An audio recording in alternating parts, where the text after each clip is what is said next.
course we'll find a way to play it. After they got a 5-star last night, they found some length and girth.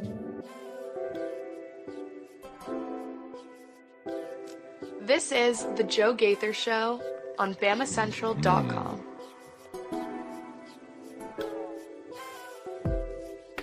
Good morning, Tuscaloosa. Good morning, Tuscaloosa, Internet world, West Alabama. How are we doing today on a Friday? It is the Joe Gaither Show on BamaCentral, BamaCentral.com. You're checking us out on the BamaCentral YouTube channel, Facebook page.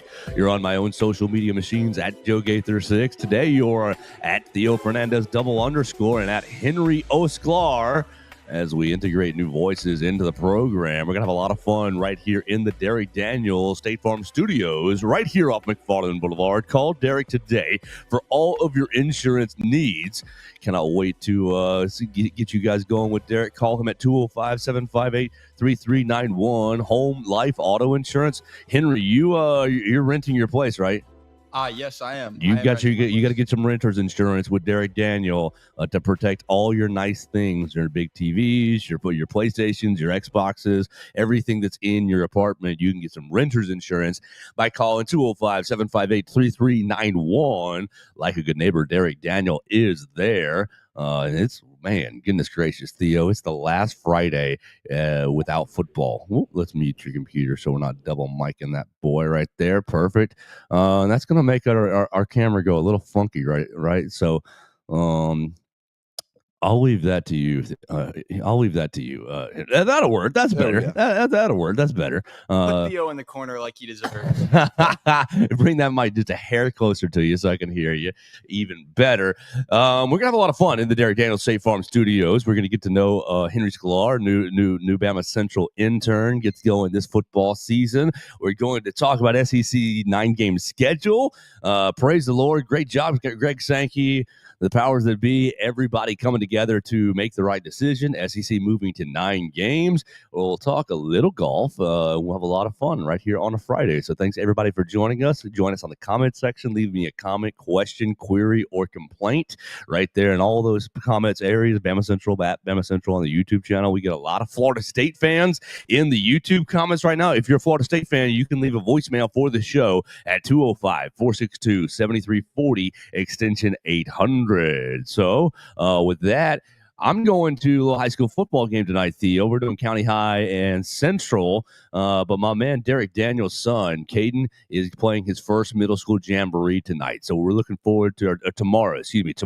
Eccles Middle School is going to be doing a jamboree, and watch out for Caden Daniel, outside linebacker, tomorrow. We'll be keeping an eye out for him on the high school level in a couple of years. That's going to be a good player, I hope. Absolutely. So it's tomorrow at the Jamboree. Jamboree's a little shorter. I would say he's going to have 4 sacks and a couple tackles for loss, pass breakups on the outside line. But it's a Jamboree, a little shorter. So we'll give him a sack and a half for Caden Daniel, a sack and a half, a pass breakup. He's going to jump up and bat that ball down and really get his nose into the action tomorrow at Eccles Middle School. I'll be betting all his overs. That's right. So good luck to you, Caden. We hope that you have a great kickoff to your middle school season. Man, I cannot wait because it's really here. The Bears play tonight. Last preseason game, get that hooey out of the way. You see the Giants yesterday? No, I didn't. 42-10 over the Patriots, 3-0 in preseason. Preseason champs. NFC East champs. Oh, it's the hope that kills him. I did see the gif or the meme of somebody feeding Jameis Winston the W. Jackson and he Dart fed that to him. Our QB room saw it. Tommy DeVito went crazy too. I think it was 17-20 with 3 touchdowns. All right, so give me just the basic. Did were the Patriots playing starters and were y'all playing starters? Everyone was playing bench guys. Both bench guys on both sides. Yeah. All right. Well, tonight the Bears are playing starters. Really? Against the Chiefs. So we'll see how they do. Last time I think I died and I think I died and went to heaven on this past Sunday when the Bears played against whoever they destroyed. Not the Dolphins. That was the first week. Who was it? Sunday. You were tweeting about it. You're the Bears fan here, man. Who's playing something? It's your computer. That's my computer. That's a fine. That's absolutely a fine. Yeah, no, the Bills. They were we dominated the Bills 38-0. Yeah, so that was fun.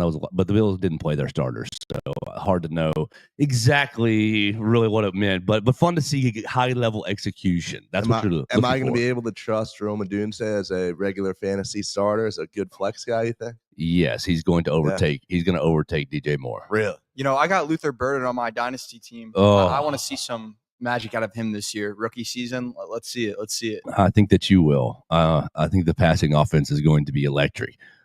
Sneaky play if you are if they've already taken Rome Odunze, they've already taken DJ Moore and Luther Burton, Olamide Zaccheaus. If you can get him in your last round, or you can get him as a UDFA on your bench, Olamide Zaccheaus is going to be high ceiling player on your fantasy football team. Nah, that's like a week 4, week 5 waiver pickup. Exactly. You got to wait on that. That's one. an Eagles legend right there. Was he 2 years ago? He was on the Super Bowl roster, and he's great. So he's been great so far. So, well, all right, let's get into the show here. Let's get into it by starting by introducing Henry Sklar and figuring out who the hell this guy is sitting next to me, figuring out what he's doing, why in the world we should have him as a regular member of the show. We're going to let him speak for himself. Henry, good morning. How are you, sir? Usually I say good morning and how are you to Theo, but, screw it. We can put him off the corner like you said for a second. How are you? I'm doing great this morning. It's a beautiful Friday. First Friday of the school year. It's a beautiful morning. First Friday of the school year. Feels good to be almost through with the first week of classes. Got one more lecture today. You got class? Yeah. Sadly, I couldn't get no Fridays. The kids go to class? Keep going. Yeah, but we got a bio lecture later today, so we'll be there locked in. Biology's important. You got to know how your body works. Yep. Last natural science credit, I believe, on my major or on my degree. So that's cool. We'll get that over with this semester and move on.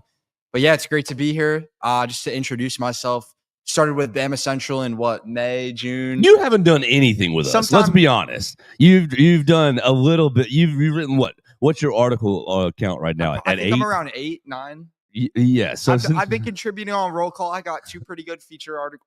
I do agree with that. Yeah, but I'm getting into the swing of things. For those who don't know, I live in St. Petersburg, Florida, Tampa Bay area, kind of around 30 minutes from where IMG Academy is. They'll be in Hoover tonight playing against the Buccaneers.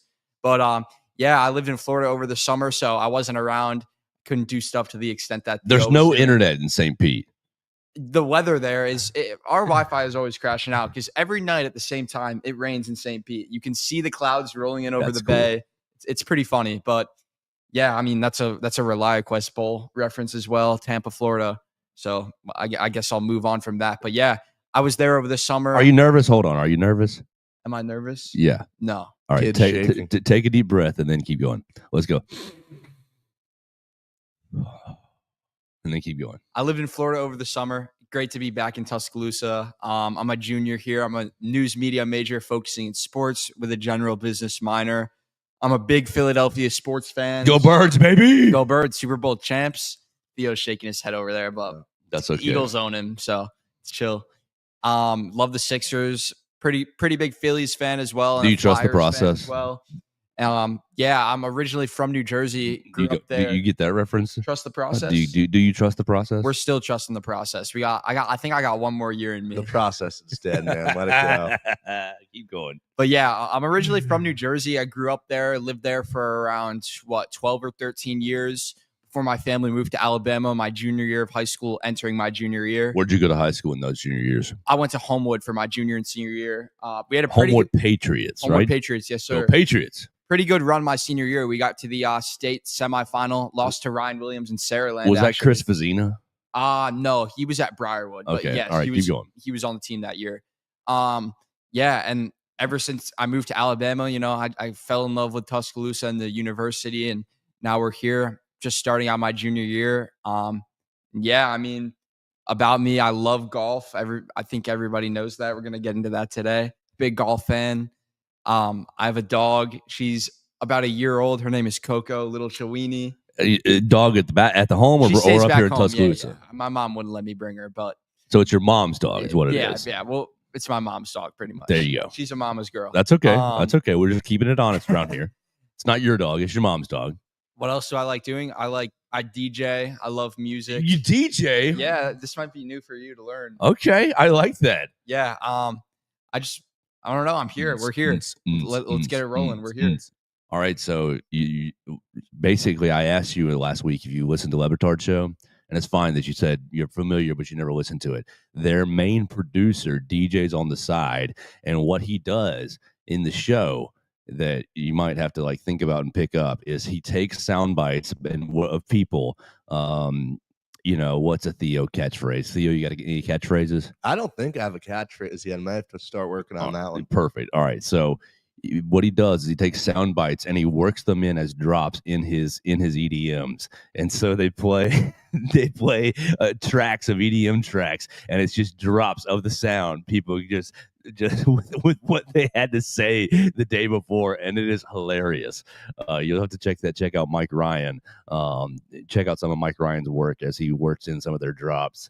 We can pick that up. It's actually pretty crazy. A lot of high profile people have the hobby of DJing. This dude, David M. Solomon, I got him pulled up on my computer right here. He is a investment banker, works for Goldman Sachs. For those who are familiar with the investment banking industry and just finance in general, Goldman Sachs is huge. We'll leave it at that. But he's a DJ himself. I believe there's also a cardinal in the Catholic Church who lives at the Vatican who's a DJ.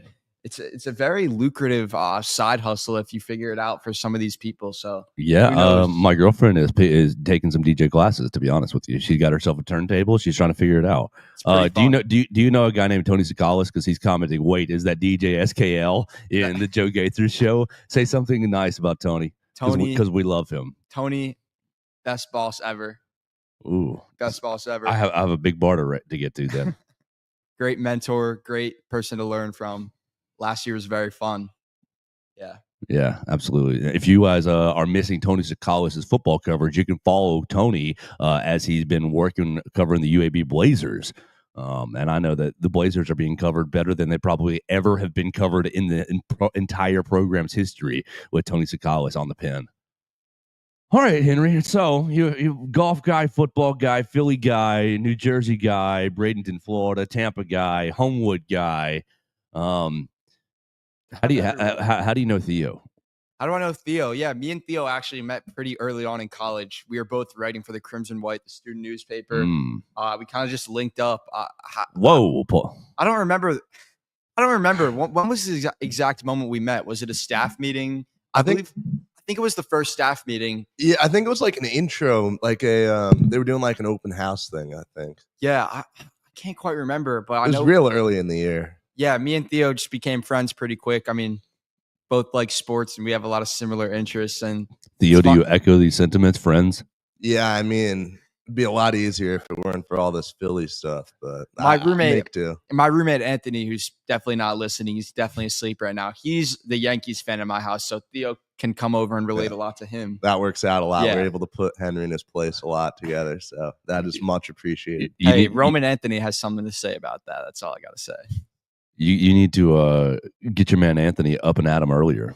Yeah, the day is on. If he's still asleep, I'm sorry, the day is on. We've got a decent classes on Friday, so that's no excuse. That means it's a great day to get things done. We got a lot of people watching us getting things done or avoiding getting things done, and I appreciate them very, very much on the YouTube, Facebook, and Twitter. So let's get into something actually significant here. Theo, 2 seconds. How are you? We'll act like we care about you too. Yeah, I'm willing to. Look. I'm always willing to help out other, interns trying to rise the ranks, and more than willing to step aside, let this kid here get some reps on air. So that's one of the things that's great about this show, giving a voice to people who are coming up from nothing. So we're helping Henry out here, huh? We're trying to. So why don't you lead us right into yesterday's announcement? We had a lot of fun down at Two Dimes watching the Jamie Johnson concert. But before we got down there, the SEC and Greg Sankey dropped a huge bomb for the 2026 season. And thank the Lord that they did. Announcing a move to 9-game schedule. So what did they actually announce? And we'll start reacting to that guy. Okay, so we've got a 9-game schedule. We're going to continue with no division, so every year top 2 teams will still be in the championship just by record. We're all going to get every team's going to get 3 annual opponents kept permanently. No reason to assume it won't be Auburn, Tennessee, LSU for Bama.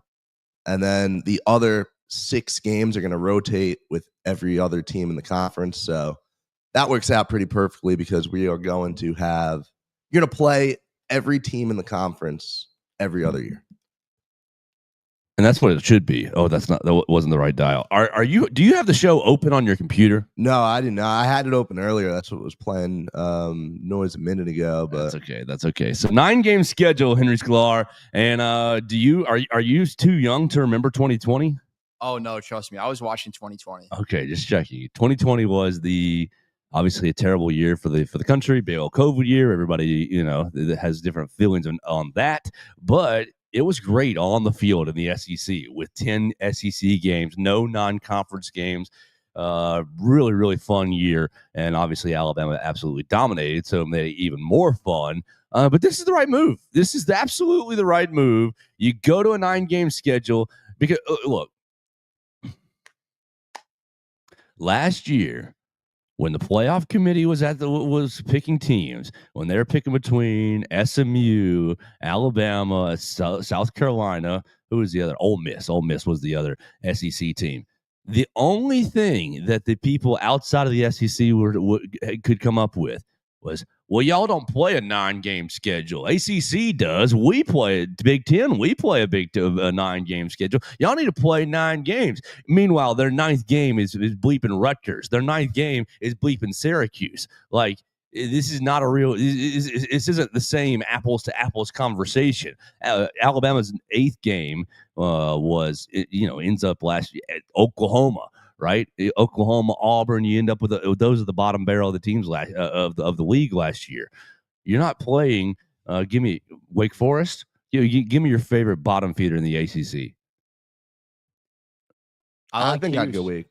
I like Cuse. Syracuse, Wake, yeah, exactly. And then for the Big Ten, Northwestern, Purdue. Yes, exactly. Illinois got good. Yes, okay. Let's see. They ended up UCLA is a Big Ten team.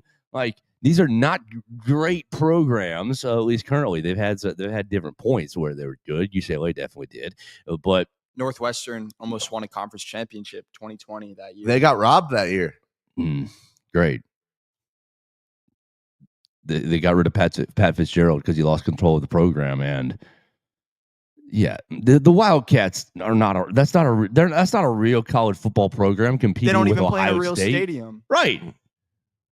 So that was the big argument. Y'all don't play 9 games. We play 9 games. You eliminate this, Greg, by moving it up. You get rid of one of the two. Like, Eastern Illinois this year, ULM this coming year. Like, you don't need to be playing these games. At least, luckily for Alabama and Alabama fans, you've got Wisconsin and Florida State as well. So you're giving the fans something to really get excited for, especially in this opener and and then the third week with Wisconsin. But like, you pull up Georgia's non-conference schedule. Georgia has a horrid non-conference schedule, and I'm sorry, I've got a lot of dog fans in my family who are probably upset with me exposing this, but they're playing like Marshall and UT Martin and like Sanford State and like Western Tech, Carolina who's their non-conference? Marshall, Austin Peay, yeah, and Charlotte. Okay, and then Georgia and Tech. We're playing Georgia Tech. Great. You could argue Georgia Tech, one of those ACC bottom feeders. Sometimes Haynes King's got them good right now, at least. Sometimes up, sometimes down, but they're not an ACC power. They're not Clemson. You're not faded like South Carolina is, where you're playing Clemson. You're not faded like Florida is, where you've got Florida State. And I know Florida State was bad last year, but it's traditionally pretty good and traditionally better than Georgia Tech. But we got Georgia Tech, so we can get away with Austin Peay and Marshall and then we had they had somebody scheduled, but they canceled it. They had UCLA scheduled, didn't they? But both sides ended up canceling it because they didn't know. Oh, we want extra home games, and we want to make sure that we're in the college football playoff. And get out of here with that hooey. So they announced the 9-game schedule, but that wasn't the only announcement. scroll a little lower in these graphics. Isn't there a requirement to play one other team that's in the Power Four? Yeah, so everyone's going to play at least one Power 4 team, which was put in for the schools for the South Carolina, Florida, Georgia that have that rivalry baked in, which I absolutely love that rule. Yeah, absolutely. So Georgia, you still get to play, we're playing Georgia Tech already, but you got to do something more than Austin P, than Marshall. We have to do everything we can in the media sphere, Theo, to shame these teams that are playing bye games. And I know the opposite end of the coin is, well, the bye teams, they need the money. They need the money. Well, you're not playing the same sport. You're not playing the same. So don't act like you are. Don't try to act like you are playing the same sport. Funding funding football at that high of a level.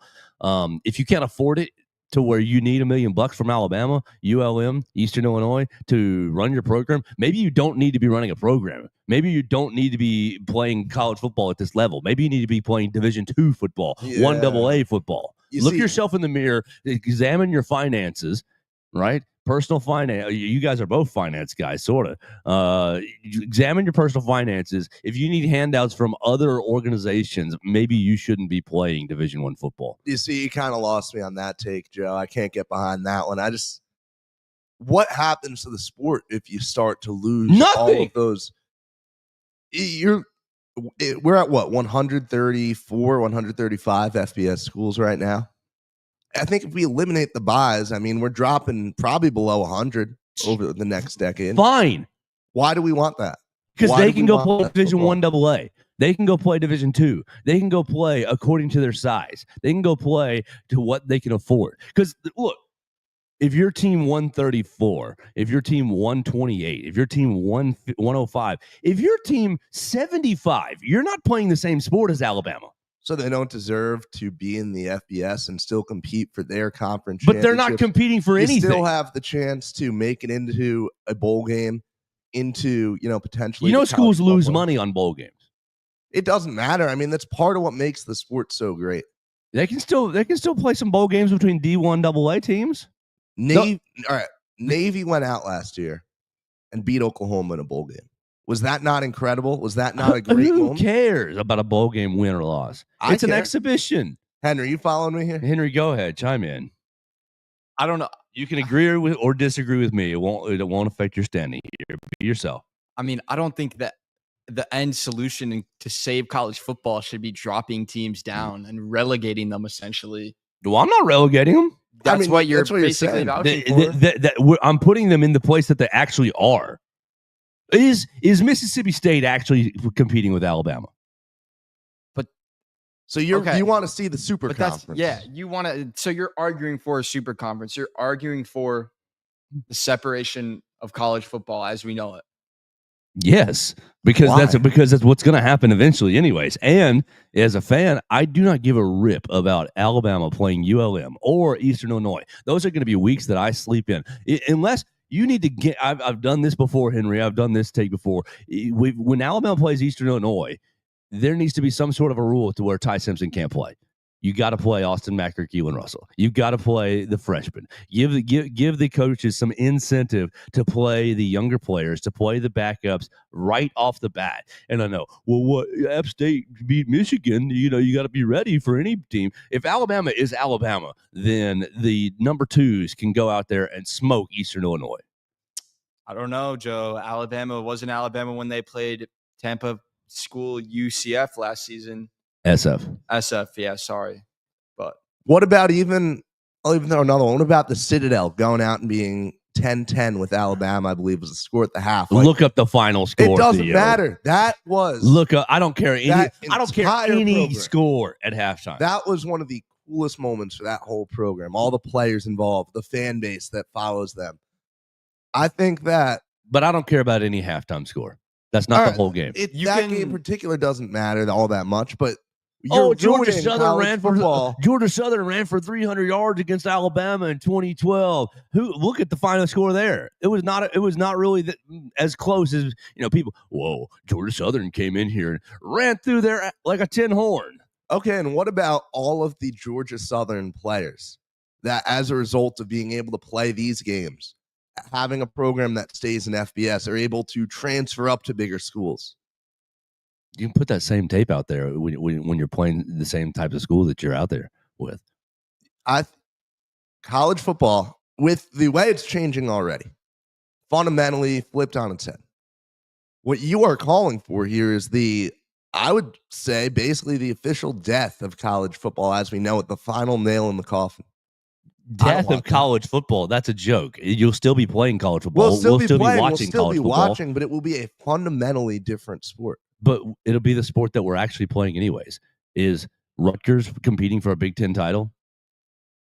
Rutgers is not the right example here. They're not. Is Purdue competing for a Big Ten title? Not the right example. I feel like you're referring to the way smaller. We are, but I'm examining not all a group of it. of 5 caliber. Sure, team. perfect. But like they have the funding. Yeah. Do they have the same level of funding as Alabama, as Georgia, as Michigan, Ohio State? No, but they have the funding. But I kind of find myself aligning on Theo's lines here, though. You're gonna take away these teams, the level of football that these teams have been playing at forever from these communities and this alumni base and those kids who are. We haven't been playing Eastern Illinois forever. Alabama hasn't played Eastern Illinois forever. So the landing point here, gentlemen, is to where you're playing these 9 SEC games, right? And you've got 3 more empty spots. Greg Sankey just told you one of those empty spots has to be a Power 4 team because of 3 or 4 of our schools already have it baked in. You know, Kentucky playing Louisville, Florida State playing Florida playing Florida State, South Carolina playing Clemson, Georgia playing Georgia Tech. And so because those 4 schools have a Power 4 team baked into their schedule, everybody else has to as well. And now Alabama's abiding by this because their schedule going all the way out to like 2036, 33 has multiple Power 4 teams on it. Great. And I'm hoping none of them get canceled. You see one of the Twitter heads that seems to know something always ended up suggesting that maybe this West Virginia series is going to get canceled, and this Oklahoma State series is going to get canceled as well. Mr. Sankey, I'm on my knees begging you, do not cancel these games. If Alabama is Alabama, then you ain't afraid of anybody. You're playing high level football.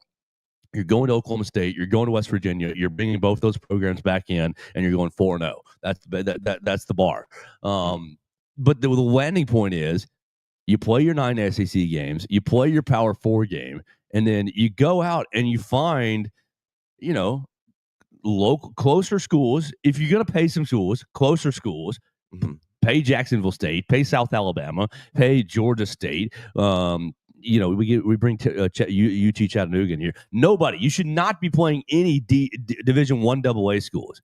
Go find you a team from the MAC. Go find you a team from the Sun Belt. Nothing. Yeah. No, do not go lower. Who did we bring in last year? That was it wasn't Austin Peay. Was it UT Martin? That was I AA.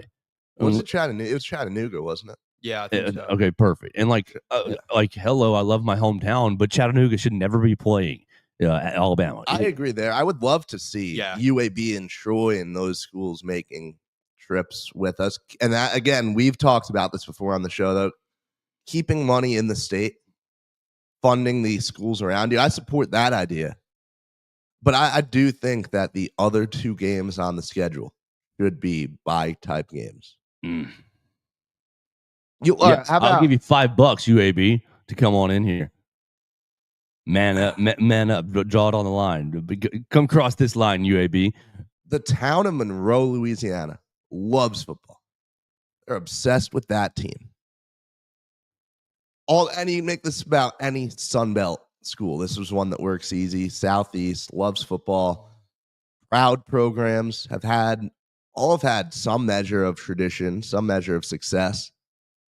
College football would not be the same at all, and I think it would be much worse out if we got to a point where those schools were not competing at the same level as the big guys. But they're not. Well, they're not competing at the same level. Go ahead, Henry. I understand that they're not competing at the same level, maybe resource-wise, financially, but you're suggesting we essentially relegate them to an FCS level. Yes.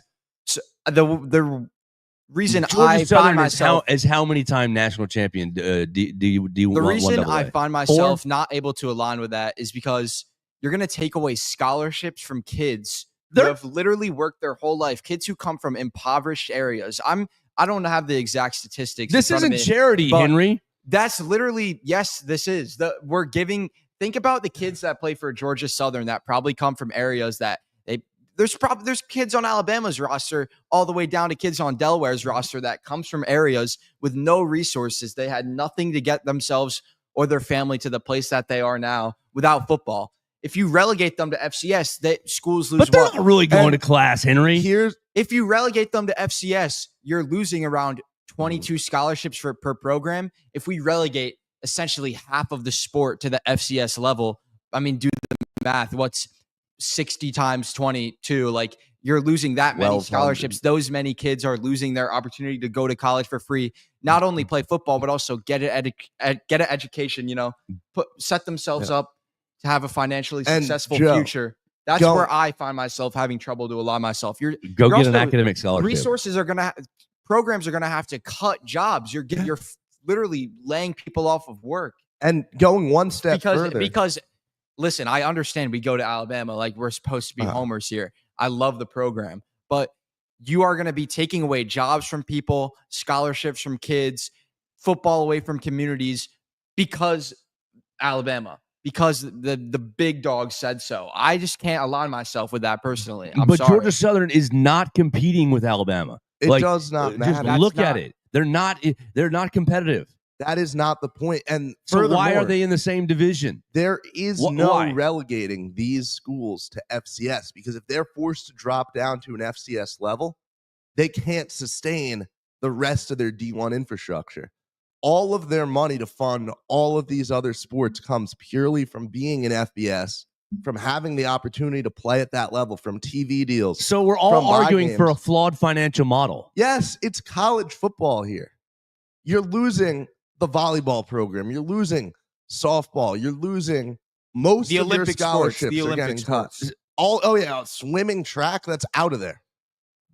So you're just arguing for a flawed financial model. Joe, this is not the NFL. This is not pro sports.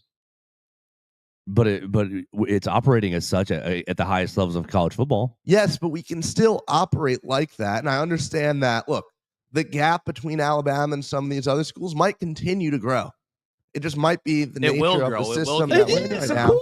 But it doesn't mean that we have to fully submit to this idea. It doesn't mean that we have to completely destroy college football. That's what I would call it. My mother's got her master's degree from Georgia Southern, and I've got a lot of friends who are Georgia Southern Eagles, and so they'll probably be upset with me. But like, they will never make the play. They will never make noise in a 12-team playoff. They will never, if they qualify first, which is extremely unlikely. They will be blown out in the first round. Like, what are they doing? Like, my point is, the 133 is a stupid number to be playing football with, because only 40, 50 teams have a chance to actually make the playoff and win the national championship. College football is not only about the playoff. Should we relegate Vanderbilt? I mean, realistically, do they ever have a chance to win the SEC? Yeah. Joe, they had a chance last year. State? If we're having this argument, right? Should Purdue and Northwestern be relegated with them too? They're never going to win. We've got to keep our academic rating up with Vanderbilt. Well, Joe, you're opening up a dangerous can of worms here. If we're talking about, we're relegating schools to FCS. Diego Pavia said they're winning the national title this year, Henry. Well, what's going to happen is eventually I heard Delaware's quarterback said the same thing. We're going to take the Vandies, the Purdues, the Rutgers, the Wake Forests, and we're going to put them into a lower level. It's just going to be the same version until we have a conference of 32 teams where they all compete. Aren't you excited for Texas, Ohio State right off the bat? Yes, I am. It'll be an awesome game. I'm also excited to watch a Tuesday night action. But do you want to know why? You're sick in the head. Do you want to know why we're excited for Texas and Ohio State? Because even though it's different, Julian Sayin versus Arch Manning, that's why. Not even though, because it's different from past years, because the foundation of the sport has kind of crumbled a little bit. There's still the allure of, wow, this big out of conference matchup, week 1, two big out of conference teams that rarely face off. If we're going to relegate all these teams to FCS and we're getting that every year, why am I tuning in? The NFL plays on Sundays. I'll go watch my Eagles. College football is fundamentally worse than the NFL, right? The level of play we're watching is worse than the NFL. So if you turn it into the NFL, if you turn it into just this big conference, then you've just created a worse version of what already exists, and you're losing everything that makes college football the amazing sport that it is. So where are you landing? What should the schedule be, Theo and Henry? You should have your non-conference games. I think we should finish out the series that we've already scheduled, and then as those end, we should set it with one out of conference, home and home every year. And then we should have two bye games. Two, pay teams twice a year to come up. Are FCS schools eligible for this? I mean, I think schools can make that decision. North Dakota State and Nebraska last year, what was that? Or who did they play? North Dakota State? Was it Nebraska? They've beaten a ton. That was a great game. They almost beat Colorado a few years back. Sacramento State, they're making noise in the transfer portal. They're adding guys. I think they can compete with multiple FBS schools. I think that, look, if Vandy wants to go and play Chattanooga, the bar is different for every school, right? When you get to a school like ULM, obviously you're paying, if you need one of those easier games ever, you're paying an FCS school. There are levels to college football everywhere. Right, but we're covering Alabama here, so we're looking at it from an Alabama We're looking at it from an Alabama perspective, and I think for Alabama, we should be bringing in local area FBS schools. Henry? I agree with Theo on the local part. Whenever I play college football, 26, 25 dynasties, I always try to create in-state rivalries between Alabama, UAB. I think it's fun. But I don't know. I don't have the answer. I'm not Greg Sankey. I'm not one of the guys wearing suits. What, you're not? That's being paid to decide this. But I just feel like ripping away the foundation from college football is not the answer here. That is not the path that we should be forging down. Would you have had this take 5 years ago? Yes. 6 years ago? Yes, because the bye game drives me absolutely insane. I agree with the bye game, but I'm going back to your point of relegating schools to a lower level. I mean, eventually that's what will happen, unfortunately, but why is that what we want? I don't have to agree because those are wasted Saturdays, Henry. Those are wasted Saturdays. Is it a wasted Saturday? Is getting to still go to a game, watch this amazing spectacle that is college football in Bryant-Denny Stadium? That is never a waste. No, the spectacle is the story. The spectacle is the competition. The spectacle, the allure is, can the underdog beat the overdog? But I they disagree. can't. I know a lot of people who can't afford to shell out $200, $300 to go to a SEC game. But hey, that Chattanooga game, $30 tickets. They were giving the tickets away. Yeah, a lot of people don't get that opportunity to experience Alabama football, especially with the spring game being gone. Yeah, I mean, shoot, that's a free game gone. I mean, I don't know. College football is and has never been purely about just the championships. And I get that we're looking at this from Alabama's point of view here. Do you know how much the town of Corvallis, Oregon, was devastated by the Pac-12 fallout? We're suggesting doing this to all these towns, all these communities, all these fan bases that have built themselves up for almost a century now. Let me interject myself here.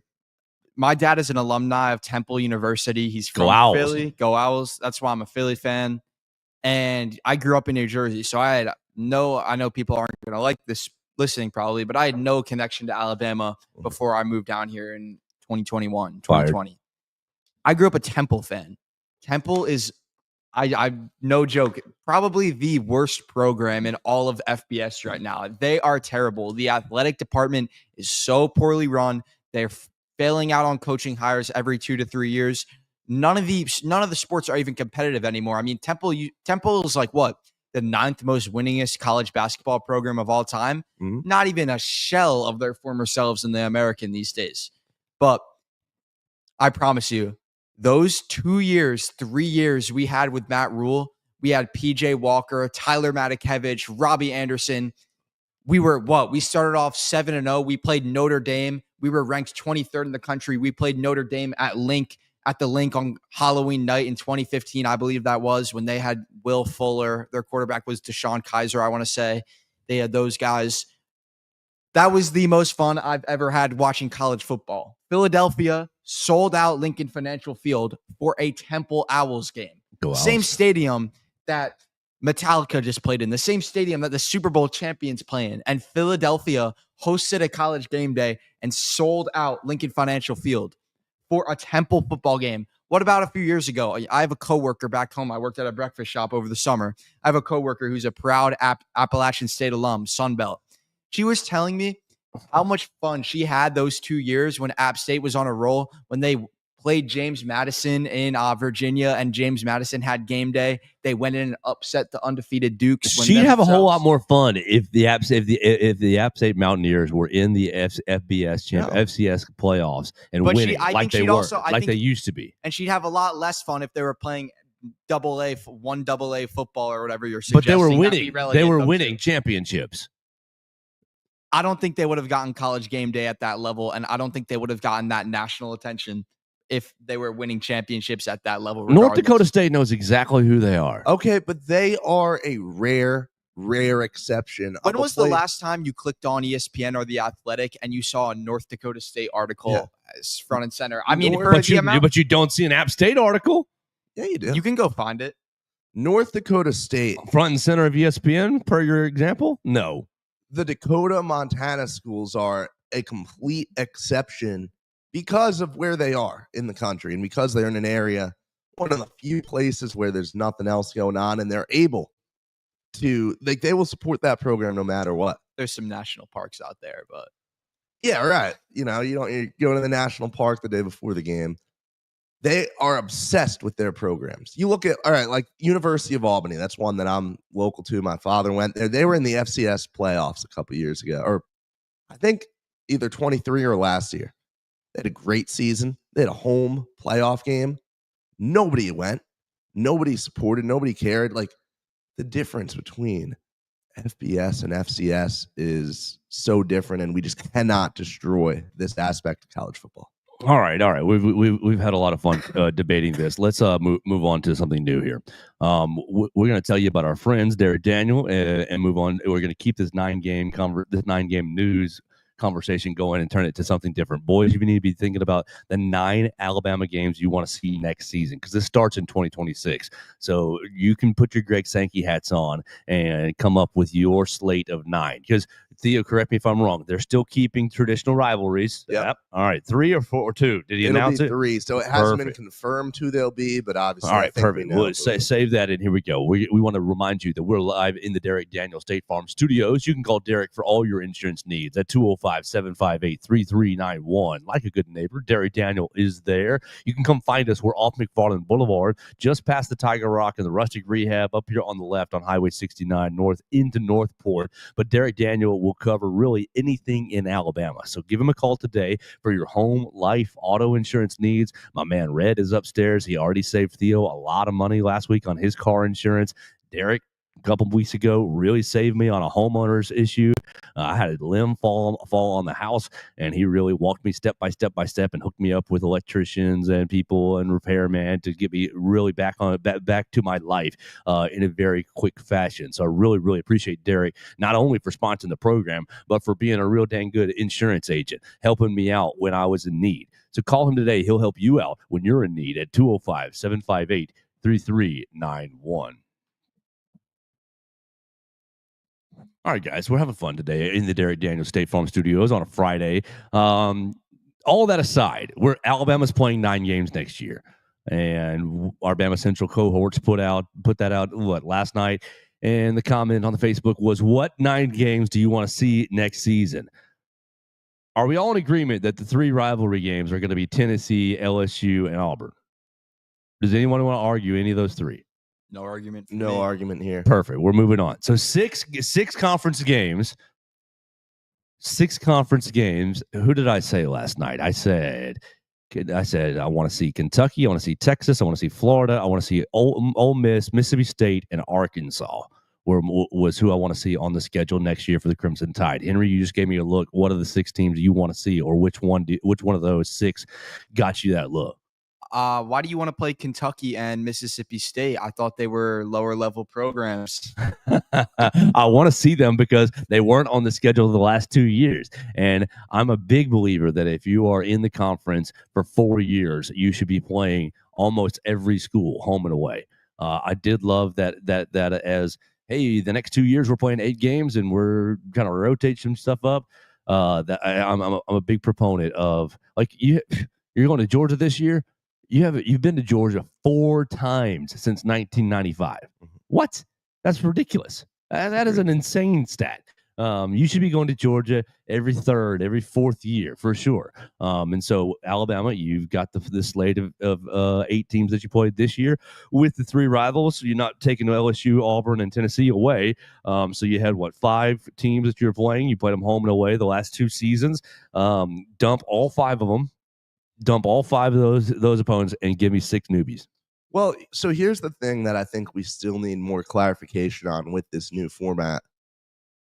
Once they make the schedule, right? They give us our teams. It sounds like it'll just be a set rotation, right? Where every year Perfect. Like our 2026 schedule is the same as our 28, as the same as our 30, and so on. Yep.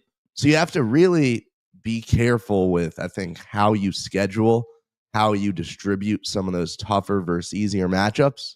So if that means that we have to rework one of the teams we played the last 2 years into the 6, I'd be okay with that. So 6 and 6 is 12, and plus your 3 is 15. Your 15 opponents, And then, right? yeah. So you're going to play 6 teams next year outside of the 3 set teams. Then you'll go flip-flop home and away, whoever you played. And then that 3rd year, you lose 6 and you add 6, and you'll still keep the 3, and the math works out. Yeah. For this year, this coming year, it'll be 26 and 27 opponents will be the same as 30 and 31 opponents. Yes. I don't know if I love that. Why not? I feel like there's got to be a way that they can add some more. I mean, not for lack of a better word, chaos into that. I mean, it just feels kind of cookie cutter to me to give a team the same schedule for every 2 years for the rest of the time. With that being said, you're a student on campus, right? You know that in your 4 years, you will get to see every SEC team come through. I think that's perfect. I have no problem at all. And you get to schedule a road trip to every place you want to go. Yeah. I think it's awesome. Like, Henry, we would have gone our whole time here at Alabama without seeing so many schools if it weren't for the way this schedule is going to work out. Yeah, I mean, that's a fair point. I mean, there are some teams that I would love to see. You can take that. Okay, there we go. There are some teams that I would love to see. I mean, I definitely want to play Florida. I feel like those are 2 very proud programs with a lot of tradition in the SEC, and I feel like we haven't played them a lot. When was the last time? 2021 with That sounds about right. Yeah, 2021. I believe we played them in the Swamp. I'd love to play Florida. Theo, do you got any teams that are definitely on the top of your mind? Well, yes, Florida six teams. I want to play a conference game against Texas because we played the 2 out of conference games. I want to see them and I want to see the SEC logo at DKR. Yeah. I want to play Texas again. again. And that was our first real home game as freshmen too. Yep. Man, that ending. That was a night, man. That was an amazing night. Oh my gosh. Florida is easily number 1 for me. I've watched them face off in the SEC championship. I grew up, in the wake of the Tebow era, so always hearing so much about the right program. over left. Like I would very excited to hopefully see Florida, and I'll absolutely drive down to Gainesville next year if it's on the road. And I think this schedule is perfect. I think that. So 6 teams. Let's spit them out, boys. You want to go first, Henry? Yeah, I'll go off the top of the dome. Florida, I'd love to see. I think South Carolina, even though we played them these last 2 years, that would be a great team to play again. Keep going. Don't let me stop you. South Carolina, rising program. Sellers is going to be gone, so we'll see how post Lenore Sellers area. Granted, there's a lot of time to go before he essentially declares for the draft, but he's looking to be one of the top prospects. So we got Florida, South Carolina. We had Georgia these past 2 years. I'll pass over them. I'd love to play Mississippi State again. I feel like that hour apart game is kind of special. That's the closest school in proximity to Alabama. So I think that's always a fun trip to make on either side. That's what am I at 3 now? You can't count. Come on, brother. I'm at 4 now because I had Texas, South Carolina, Florida, and Mississippi State. Oof. So you got to have some balance in your schedule. That's why I threw Kentucky and State. I'll throw and Vandy Arkansas back in because Vandy, you know, they're on the rise too, but it's going to be the post Pavia era for them. So and that rivalry now is a little more juice. That's 5, and my 5th team. I feel like we need another tough test in. Gig 'em. Yeah, Texas A&M. That's a good one. I like that. All right. I've got my 6 here, and I'll give you all the reasoning. I'm start Arkansas, relatively easier game, old SEC West opponent. I think that's a good start. Guy we haven't played in a while. Florida, which we just talked about. I'll go bring back State. Also say go Ole Miss.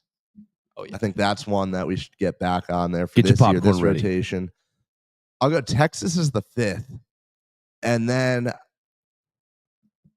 so obviously, you know, with Texas, A&M, Oklahoma, Missouri, like those are your furthest trips. So I think it should be 2 and 2. Those guys split up. So I think I'll go Texas and then Missouri, keeping A&M and Oklahoma on the other cycle. And I think that gives you a good balance of, you know, you got Texas, Ole Miss, Florida. You got some of the higher profile guys on this one, and then that other rotation then would be Vandy, A&M, Oklahoma, Kentucky, Georgia. Who am I missing? South Carolina. See, I think it's great. That's going to be so much fun. 9 games is perfect. Thank you, Greg. Now, the one thing I do want to bring up, though, is I have it pulled up on my computer right here. But the fixed 3 teams, the rivals, they're calling it, I feel like they're really unbalanced just looking at it. I mean, Tennessee gets Vandy, Bama, and Kentucky. It's tradition. Tennessee doesn't get... so now you care about tradition when it comes to Tennessee playing Vandy. But Hold on. So Tennessee, Florida... Care about tradition when it's the top end of college football, yes. And the SEC is the top end of college back football. to my point. Tennessee gets to play Vandy, Alabama, and Kentucky. I mean, let's just be frank. That's one tough game on that. Well, Auburn has to play Alabama, Georgia, and Florida. I mean, Auburn Auburn, you shouldn't have started the Deep South's oldest rivalry with the Florida Gators. You shouldn't be playing in the cocktail party, with the Auburn with Georgia, right? Oh, gosh. Give me those Auburn ones again. Auburn is Georgia. Auburn is Alabama and LSU, right? Florida, not LSU. I don't think these aren't official, but this is just because if we're going off the 3 teams that the schools have right now. So I've heard speculation when people were proposing this schedule that it would be a every 10 years you reevaluate the rivalries. Obviously, as stuff changes and all that.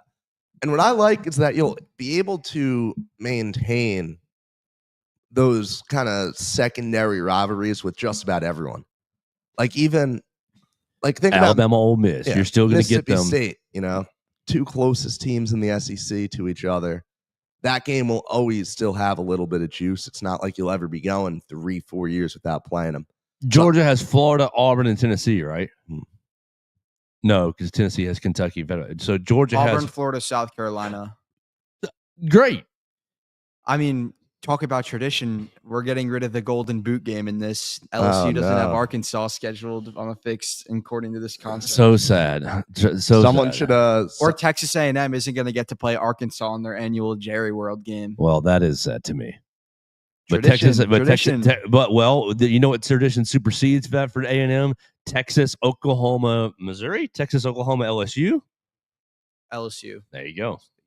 I think we've just created a system where even if any group of fans doesn't get exactly the matchup of 3 rivals that they want, you'll still be able to see these schools all the time. And I love. Okay, but this goes back to the initial argument, though, that this whole thing is happening because of Auburn is going to be forced to play Alabama, Georgia, Florida. I'm not arguing against the tradition of those games, but why would Auburn want to go out and be forced to schedule a tough Power 5 team if another team like Tennessee automatically has 2 layups on the schedule?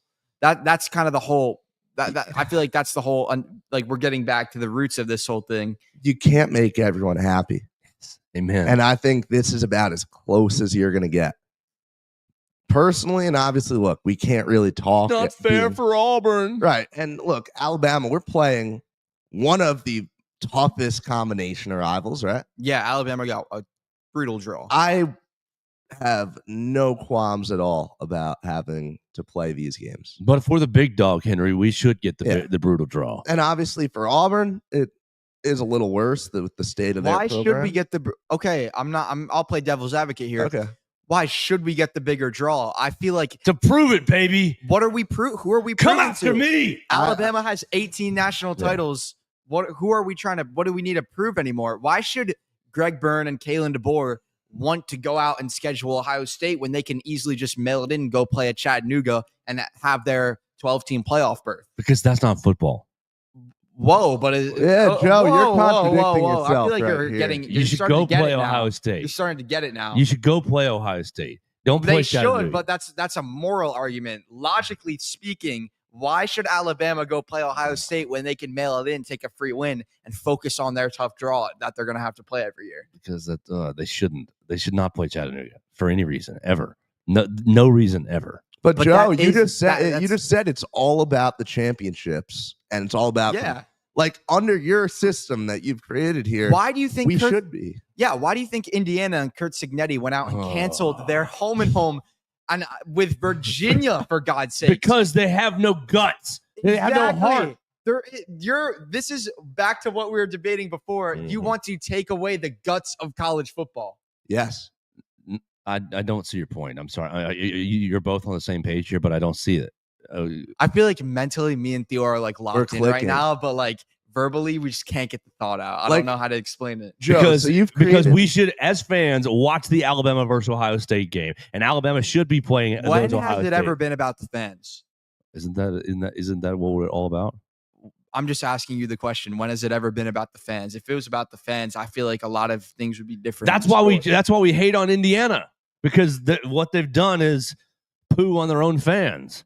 Greg Byrne, I promise you, Indiana fans will be much happier if they make the playoff again and get a chance to host a game or go on the road and play a Notre Dame in the playoff again instead of playing a Virginia in September and lose. Yeah.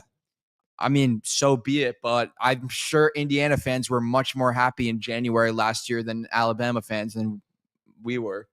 All right, so we're kind of walking in circles here. Exactly. Because it's all centered around the same argument. What is college football about right now? If it's purely about, how far can we go in this 12-team playoff? Then we're looking at a different situation than if we can just sit back and accept, okay. But that's what the College Football Playoff Committee did 2 days ago when they said we're going to reevaluate strength of schedule. They said we're going to reward teams who play tougher games. They basically laid it out there so that you could go play these really tough games. So that last year's 8-4 South Carolina, Ole Miss, and Alabama, their schedule was weighted heavier than SMU's Huey schedule. Which, as it should be. Exactly. So go play Ohio State. Don't come in. Don't go pay Chattanooga to come in and take a dump on them. We're just rehashing the same stuff right now. I still think that this schedule right here, it's a great breath of fresh air. Yes, Greg. I love it. It's something that they absolutely nailed. You can have this schedule. You can have this great slate of SEC matchups, top-tier competition with a very fun home-and-home series scheduled all the time while still maintaining the tradition of college football of bye games and helping to keep these lower-level programs afloat. Why is it our responsibility to keep Chattanooga afloat? Because how you think that all right, let's go back to Georgia Southern, right? You think that Georgia Southern fan cares about college football as much if they're not in that same level? Circles. I think that, exactly. Back to this, but I think that the people who the Georgia Southern alums that I know would have rather than been in the FCS playoffs last year than be in whatever bowl game they were trying to get to, the Myrtle Beach Bowl. I think that college football as a sport would mean so much less if you took these schools out. And I think that we, at the top, even though it may hurt us a little bit financially, right? We're losing out on some great games, probably, making more money if we go out and we play Ohio State. If we have just this huge, great conference where every team you play on the schedule could contend for a championship in any given year. But I think that the sport would mean so much less if you did that. I think that's where you lose what makes college football so special. I know we've said this about 4 times already, but I will die on that hill. All right, well, you're dead. We need to move on, and we want to give Henry a chance to talk golf. So what we're going to do is we're going to hit a commercial break. Theo, you got a timer somewhere on your computer? I'll get it ready. We'll give him 90 seconds. How about 90 seconds to outline everything that's happening in the world of golf, because we don't care about golf. I will say... No. You need to be thinking about what you want to do, and you can say it all in 90 seconds. Well, you can say everything. This is just a... That's fine. You can say everything in the 90 seconds. If you want to take some of your 90-second golf time to say what you want to say, that's great. We want to remind everybody this show is brought to you by Derek Daniels State Farm Insurance. We want to encourage you guys to join us tomorrow morning at St. Mark Church for the Northport Lions Club Health Fair. We're going to be doing eye screenings. We're going to be doing all kinds of things, blood pressure screenings right there at St. Mark Church. And on a couple Thursdays from now, we're going to be doing the Crimson Clash right there at 2 Dimes, a little wrestling right there. So we'll hit a little break, and then we'll come back and get Henry's 90-second approach to golf. Northport Lions Club and St. Mark Church present a free health fair in honor of Dr. Norman and Jean Carlson, Saturday, August 23rd, 8:30 till noon. That'll be in the St. Mark Family Life Center. Northport citizens can get free eye, hearing, and blood pressure screenings, diabetes testing, and more. Now, the first 100 people get a free biscuit, and free Domino's pizza slices will be served at 11, along with free snow cones and drinks from Buffalo Rock. Sponsors include Alabama Lions Psych, Ascent Audiology, DCEH Regional Medical Center, West Alabama Food Bank, Special Olympics, Northport Police Department, U of A Institute for Rural Health, the Alabama Department of Public Health, and others. A Northport Fire Department truck will be on site, and there will be lots of fun kids' activities. The Northport Lions St. Mark Health Fair. See you Saturday, August 23rd. You need length and girth in this league. Get ready, Tuscaloosa. New Era Wrestling presents the Crimson Clash. The hottest local wrestling show in town slams into 2 Dimes on Thursday, September 11th. Witness the chaos as social media sensation Big Trouble Ben Bishop brings his larger-than-life swagger to the ring. The man is 6'12", he weighs 15% of a metric ton, and is bringing every bit to Tuscaloosa. Feel the heat when our new champion Sleazy C. Caden Newton defends the open title, and don't miss the brutal street fight between the modern-day Kings and the unstoppable force known as the Draw. It's the same weekend as Alabama hosting Wisconsin, so keep the Tuscaloosa energy high with the Crimson Clash. Doors open at 7 p.m. and the bell rings at 8 p.m. at 2 Dimes on the Strip. Grab your tickets now on Eventbrite by searching New Era Wrestling and use promo code RADIO for 20% off. New Era Wrestling, where legends are made and the battles are epic. And Tua Tagovailoa, the quarterback, who is he's been fantastic. He's fantastic. Welcome back. This is the Joe Gaither Show on BamaCentral, BamaCentral.com. We're hanging out in the Derek Daniels State Farm Studios with Theo Fernandez and Henry Sklar. Henry wanted to talk golf. He's been asking all week, can we talk golf on the show on Friday? I like to play golf poorly, but I enjoy playing golf for sure. We should go sometime. I got my clubs here now. Okay, yeah, I'm game. If you want to see me shoot a 105. Theo, you got clubs? I got here? clubs. Let's I'll go. probably shoot 110. All right, there we go. Henry, are you shooting 71? I'm not shooting 71, unfortunately. Actually, don't keep this on the low, whoever's listening still, but I haven't played a round of golf since December. Oh, wow. We got people who... This is the guy we brought in to talk We have golf, people Joe? who work Come on. real jobs, Henry, who haven't played golf like in 2 years. So since December is nothing. But what's the ballpark range? 85, 91, Well, when I was 99. playing, going into my senior year of high school or freshman year of college, actually, what it was 2 summers ago, I was playing like 3 to 4 times a week. And I was shooting in like the very high 80s, low 90s over at RTJ, Oxmoor Valley in Birmingham. There we go. So Very nice facility. Shooting low 90s, high 80s. Henry, we looked it up. Patrick Cantley takes 90 seconds from approach to actual shot. And so in the vein of Jessica Smetana's F1 minute, we'll give you the full time from approach, setup, looking, and the swing. To say whatever you want to say about this weekend's golf event. You can talk. You can give us an update on Justin Thomas. You can give us an update on Dunlap, right? Nick Dunlap. He's out for the season. Well, you can include that in your update.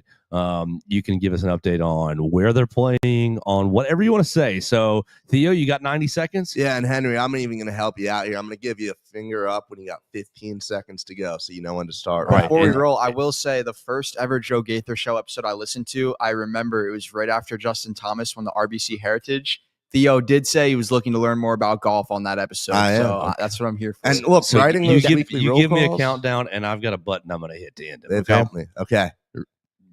3, 2, you're on the way. So this week on the PGA Tour, they are out in Atlanta over at East Lake Country Club for the Tour Championship. It is the flagship event of the FedEx Cup playoffs, the final 3 events of the PGA Tour season.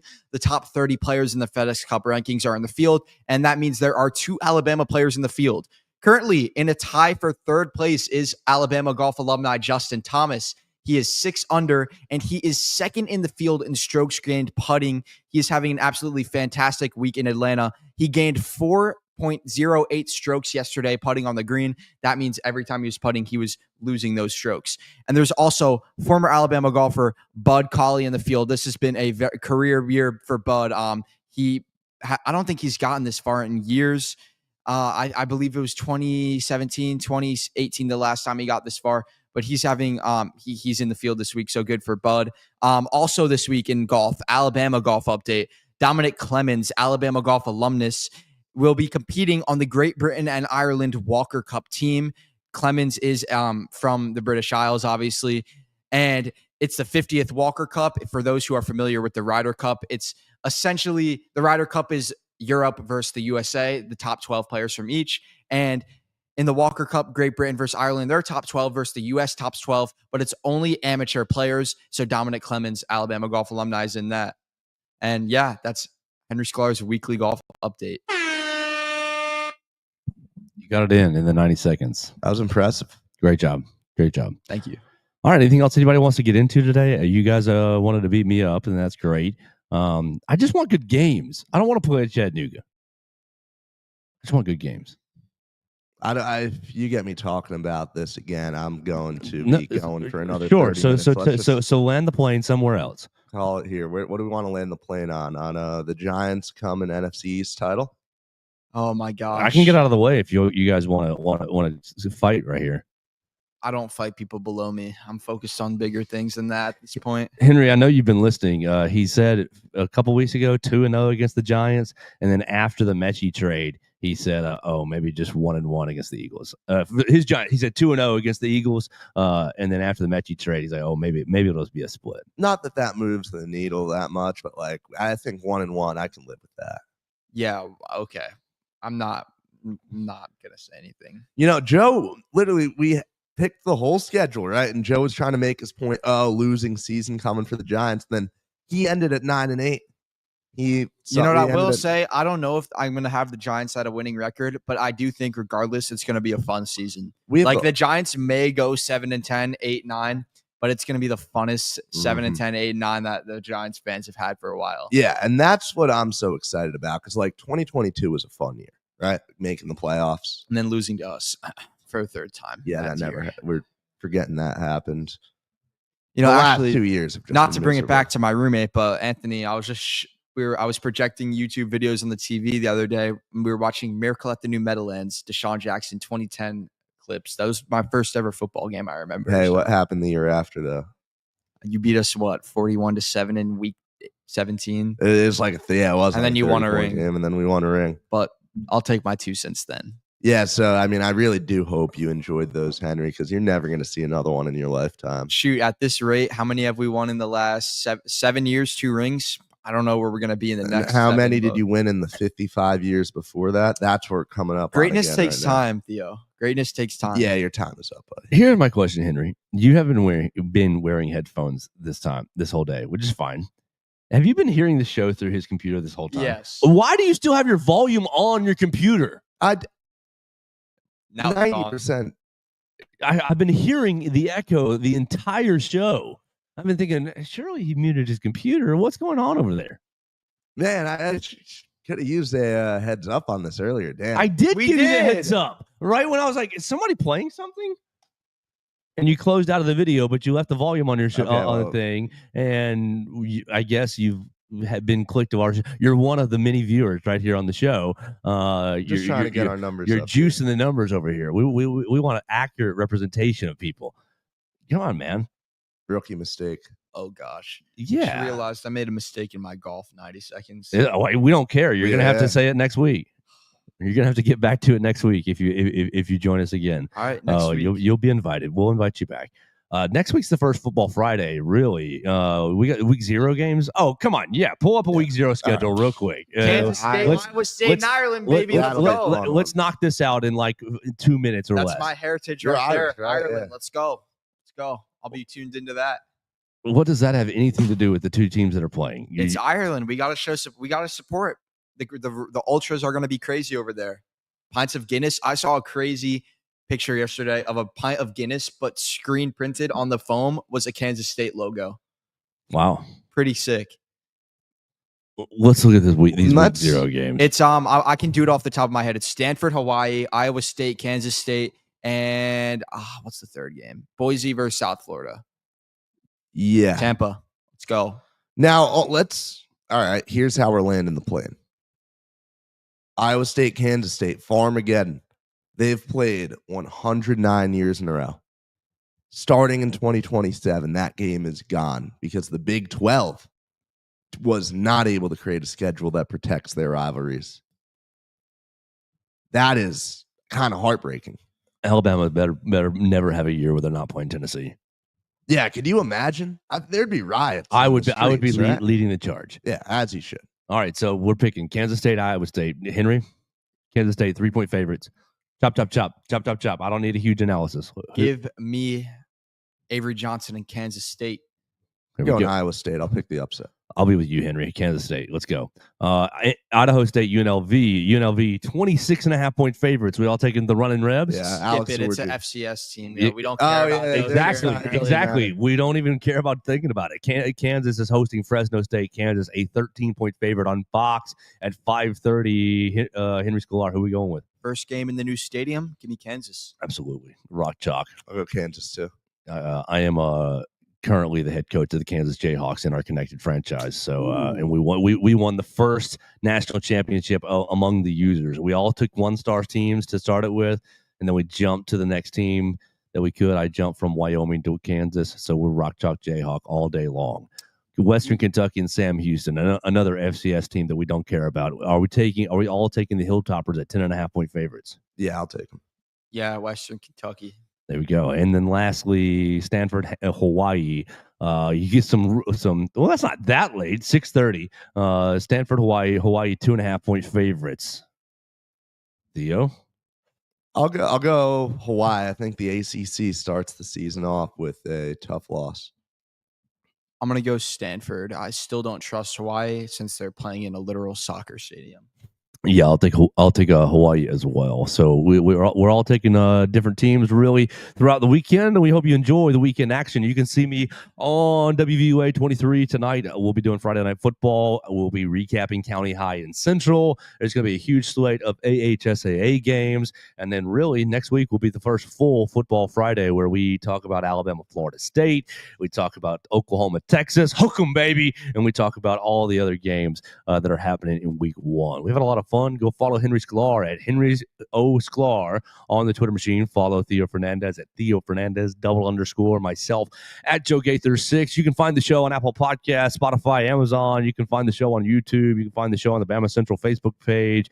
Leave us a voicemail over the weekend, 205-462-7340, extension 800, and we will talk to you on Monday on the Joe Gaither Show on Bama Central and BamaCentral.